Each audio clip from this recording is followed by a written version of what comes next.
नमस्कार। इसमें हम मौजूद हैं जनपद संत कबीर नगर के विकास खंड बेलहर कला अंतर्गत लंगड़ाबाड़ ग्राम पंचायत में। आज यहाँ पे कुछ कार्यक्रम चल रहा है और यहाँ पे लोगों से हम बात करेंगे कि आज यहाँ पे किस तरह का कार्यक्रम हो रहा है। और स्वागत है। धन्यवाद, बहुत बहुत धन्यवाद आपको। सर, आज यहाँ पे किस तरह का कार्यक्रम हो रहा है? सर, आज माता सावित्रीबाई फुले का जन्म 3 जनवरी 1831 को हुआ था। उनके जन्म दिवस के शुभ अवसर पे आज लंगड़ाबाड़ ग्राम पंचायत में एक कार्यक्रम किया गया सर, ताकि हमारे समाज के जो दबे कुचले लोग हैं उनको ये पता चले कि माता सावित्रीबाई थी क्या और उन्होंने जो उपदेश दे करके हम लोगों को शिक्षा में एक नया रास्ता दिया है, उसका हम लोग विचार गोष्ठी कर रहे हैं। आज सावित्रीबाई जी का जन्मदिन है। कहा जाता है कि सावित्रीबाई फुले वो प्रथम शिक्षिका रही। अगर एक तरह से कहा जाए तो उन्हें शिक्षा की देवी भी कहा जा सकता है। तो आज शिक्षा की देवी का जन्म जयंती आप मना रहे हैं और ऐसे अवसर पर शिक्षा की बात न हो तो ऐसा हो नहीं सकता। तो आज सावित्रीबाई के जन्म जयंती पर क्या कहेंगे आप? आज हम ये कहना चाहेंगे अपने समाज से, सभी वर्गों से, कि माता सावित्रीबाई फुले ने शिक्षा का जनक दिया है। शिक्षा का ये उपदेश दे करके, उस उपदेश को मान करके हम अपने समाज को कहेंगे कि उनके रास्ते पर चलने का कार्य करें।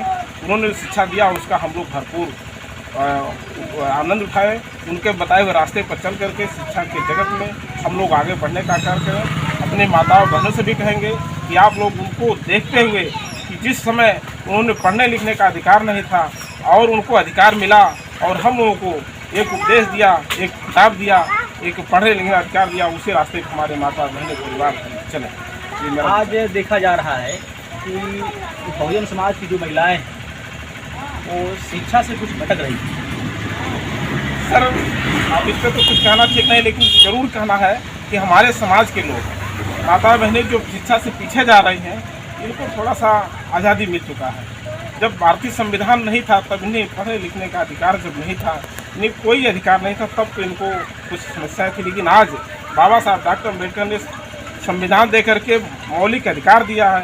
तो हम इनसे गुजारिश करेंगे, सिफारिश करेंगे कि आप लोग बाबा साहब के बनाए हुए किताबों से पढ़ करके माता सावित्रीबाई के फुले के जन्मदिन पे आप लोग एक प्रेरणा लीजिए कि आप लोग पढ़ लिख करके अपने बच्चों को, अपने परिवार को एक दिशा दशा देने का कार्य करें। क्या नाम है आपका? मेरा नाम अनिरुद्ध कुमार। किस पद पर हैं? हम बहुजन समाज पार्टी के विधानसभा प्रभारी हैं और तथागत गौतम बुद्ध डॉक्टर अम्बेडकर सेवा समिति के मंत्री पद पर। हमारे इसी साथ में हमारे साथ और हैं तथागत गौतम बुद्ध एवं डॉक्टर बाबा साहेब भीमराव अम्बेडकर सेवा समिति के अध्यक्ष वीरेंद्र कुमार जी, इनसे हम जानकारी लेंगे। सर, आपका स्वागत है। बहुत बहुत धन्यवाद आपको। आज यहाँ पे किस तरह का कार्यक्रम कर रहे हैं? सर, आज माता सावित्रीबाई फुले का जन्मदिन है। माता सावित्रीबाई फुले का जन्मोत्सव हम लोग मना रहे हैं। माता सावित्रीबाई फुले एक ऐसी महिला थी, जब ये 9 वर्ष की आई थी उस समय इनका विवाह हुआ। ये पढ़ी लिखी नहीं थी, अशिक्षित थी। जब इनका विवाह ज्योतिबा फुले के साथ हुआ उस समय उनको ज़रूरत महसूस हुआ कि हमारी बीच की महिलाएं, जो हमारे समाज की महिलाएं हैं, पढ़ी लिखी नहीं हैं, तो इनको एहसास हुआ कि हमको पढ़ने की ज़रूरत है। तो उन्होंने शिक्षा ग्रहण करने के लिए इनके पति ज्योतिबा फुले ने इनको पढ़ाया लिखाया। उसके बाद पढ़ा लिखा के इन्होंने अपना विद्यालय खोलने का संकल्प लिया। जो इनका साथ देने के लिए माता फातिमा शेख ने इनका साथ दिया और उन्हीं के घर पे पहला जो विद्यालय खुला वो माता फातिमा शेख के घर विद्यालय खोला। वहीं से इन्होंने 18 विद्यालय उन्होंने खोला, जो आज हमारे समाज के बहन बेटियों को पढ़ने लिखने का अवसर मिला। आज के परिवेश में सावित्रीबाई फुले का जन्म जयंती आप मना रहे हैं। इस अवसर पर महिलाओं को उनसे क्या सीख लेनी चाहिए? इस अवसर पर महिलाओं को सीख लेने की ज़रूरत नहीं, सीख देने की ज़रूरत है। इस नाते कि आज हमारे बीच की जो महिलाएं, जो माता बहनें हैं, आज पढ़ लिख कर नौकरी चाकरी कर रही हैं। आज डीएम, एसडीएम, कलेक्टर, टीचर हो रही हैं। ये माता सावित्रीबाई फुले की देन है। आज इन्होंने अगर शिक्षा ग्रहण करने का अधिकार न दिया होता, उतने कठिन परिश्रम में इन्होंने जो कोई उस समय इनके ऊपर जब पढ़ाने जाती थी, इनके ऊपर कीचड़ गोबर पत्थर से मारा जाता था, लेकिन फिर भी इन्होंने पढ़ाना लिखाना नहीं छोड़ा। आज इनकी हमें माना जाए तो शिक्षा की देवी आज हमारी माता सावित्रीबाई फुले हैं। आज अपने समाज की महिलाओं से आप क्या अपील करेंगे? अपने समाज की महिलाओं से अपील करेंगे कि अपने बच्चों को शिक्षा ग्रहण करें और ज़्यादा से ज़्यादा पढ़ाएं, एक रोटी कम खाएं, एक कपड़ा कम पहने, लेकिन अपने बच्चों को जरूर पढ़ाएं। आज यहाँ पे लंगड़ा बार में कार्यक्रम चल रहा है, सावित्रीबाई फुले का जन्म जयंती मनाया जा रहा है, इस अवसर पर क्या करेंगे? माता सावित्रीबाई उनके पति महात्मा ज्योतिबा फुले तो माली समाज में जन्मे थे।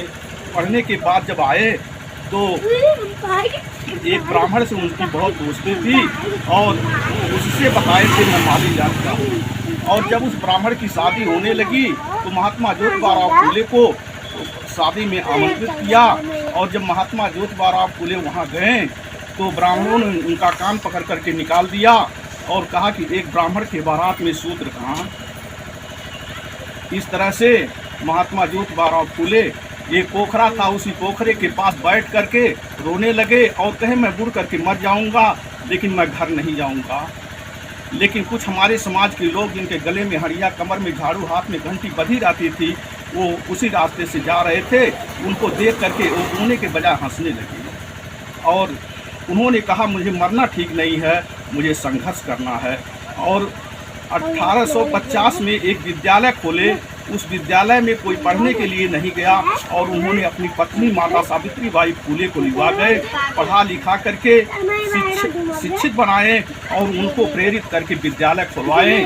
और इस तरह से पति पत्नी दोनों बहुत संघर्ष करके बहुत विद्यालय खोले और उस विद्यालय में पढ़ने लिखने के लिए लोगों को प्रेरित किया और लोग पढ़ लिख करके शिक्षित हुए। और एक किताब भी लिखे, गुलामगिरी, उसमें देश की व्यवस्था, राजनीतिक, सामाजिक और ऐतिहासिक व्यवस्था रहती है।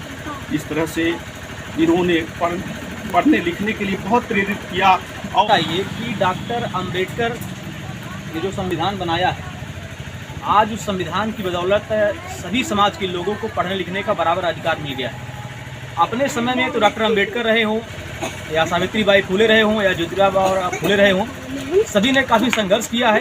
लेकिन आज जो हमको समानता का अधिकार मिला है, ऐसे अवसर पर अपने समाज के महिलाओं को और अपने समाज के नौजवानों को क्या शिक्षा देंगे आप? महिलाओं को अपने बच्चों को प्रेरित पढ़ने लिखने के लिए प्रेरित करना चाहिए।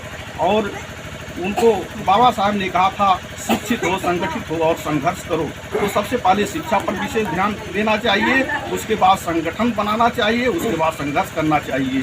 क्या नाम है सर आपका? हरि नारायण। धन्यवाद आपको। जैसा आप देख रहे हैं कि इसमें हम मौजूद हैं लंगड़ा बार में, और लंगड़ा बार जनपद संत कबीर नगर के विकास खंड वेलहर कला में आता है।